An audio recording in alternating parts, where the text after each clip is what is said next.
Hello, ഇന്ന് വന്നിരിക്കുന്നത് നല്ലൊരു അപ്പത്തിൻ്റെ റെസിപ്പിയാണ്. കൂടെ നമുക്ക് കഴിക്കാൻ നല്ലൊരു ടേസ്റ്റി ആയിട്ടുള്ള മുട്ടക്കറിയും ചെയ്തെടുക്കുന്നുണ്ട്. അപ്പോൾ വീഡിയോയിലോട്ട് പോകാം. അപ്പോൾ അതിനായിട്ട് ഒരു 2 കപ്പ് അരിപ്പൊടി, ഇവിടെ ഞാൻ വറുത്ത അരിപ്പൊടിയാണ് എടുക്കുന്നത്. അപ്പോൾ അതിലേക്ക് ചിരകിയ കുറച്ച് ഒരു പിടി തേങ്ങ ചേർത്ത് കൊടുക്കാം.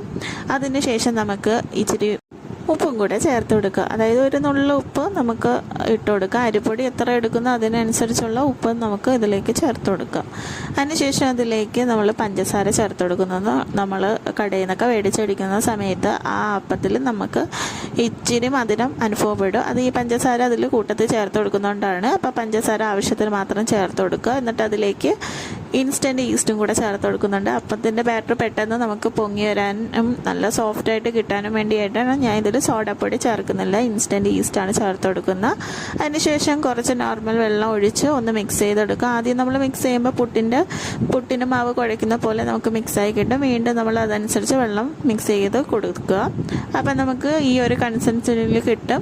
അപ്പോൾ ഇനി നമ്മൾ എന്ത് ചെയ്യേണ്ടതെന്ന് വെച്ചാൽ, ഇത് നമ്മൾ മിക്സ് ചെയ്ത് എടുത്തിട്ടുണ്ടെങ്കിലും ഇതിൽ ഒരു തരിപ്പ് പോലെയുണ്ട്. അപ്പോൾ അതിന് മാറ്റാനായിട്ട് നമുക്കൊരു മിക്സിയുടെ ജാറിലേക്ക് ഇതിനെ ഒന്ന് കുറച്ചൊഴിച്ചിട്ട് നമുക്കൊന്ന് അടിച്ചെടുക്കാം. എന്നിട്ട് ബാക്കിയുള്ള ബാറ്ററും കൂടെ നമുക്കിതുപോലെ മിക്സ് ചെയ്തൊന്ന് അടിച്ചെടുക്കാം. എന്നിട്ട് വേറൊരു ബൗളിലേക്ക് ഒഴിച്ച് മാറ്റാം.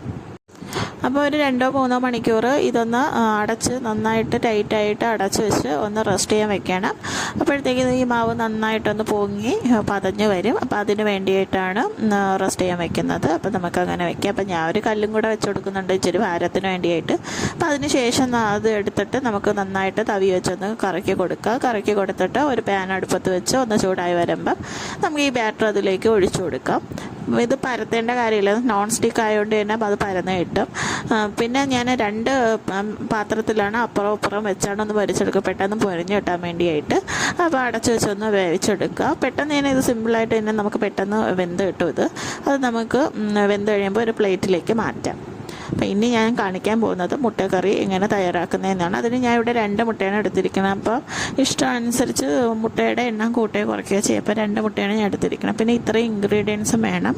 ഇഞ്ചിയുടെ കൂടെ ഒരു 2 അല്ലി വെളുത്തുള്ളിയും കൂടെ വേണം. അപ്പോൾ ഇതിൽ വെക്കാൻ മറന്നുപോയതാണ്. അപ്പോൾ അതും കൂടെ വെച്ചിട്ട് ഇനി എങ്ങനെ ചെയ്യണമെന്ന് നോക്കാം. ഒരു പാൻ അടുപ്പത്ത് വെച്ച് കൊടുത്ത് ഇച്ചിരി എണ്ണ ഒഴിച്ചു കൊടുക്കുക. അപ്പോൾ ഇത് ഉള്ളി വഴന്ന് വരാനുള്ള എണ്ണ ഞാൻ ഇതിൽ ഒഴിച്ചു കൊടുക്കുന്നുണ്ട്. അപ്പോൾ അതിലേക്ക് പെരിഞ്ചീരകമാണ് ഞാൻ ചേർത്ത് കൊടുക്കുന്നത്. ചെറിയ ജീരകമല്ല, പെരിഞ്ചീരകമാണ് ചേർത്ത് കൊടുക്കുന്നത്. അതൊന്ന് പൊട്ടി വരുമ്പോൾ തന്നെ നമുക്ക് സവാള ചെറുതായിട്ടൊന്ന് അരിഞ്ഞത് ഇതിലേക്ക് ചേർത്ത് കൊടുക്കുക. കറിവേപ്പില 2 തണ്ടും 2 പച്ചമുളക് നീളത്തിനൊന്ന് കീറിയതും കൂടെ ഇതിൽ ചേർത്ത് കൊടുക്കുന്നുണ്ട്. സവാള ഇട്ട് കഴിയുമ്പോൾ തന്നെ ഈ പച്ചമുളകും കറിവേപ്പിലയും ഈ കൂട്ടത്തിലങ്ങ് ഇട്ട് കൊടുക്കണം. അതിനുശേഷം ഇച്ചിരി ഉപ്പും കൂടെ ചേർത്ത് നന്നായിട്ടൊന്ന് വഴറ്റിയെടുക്കുക.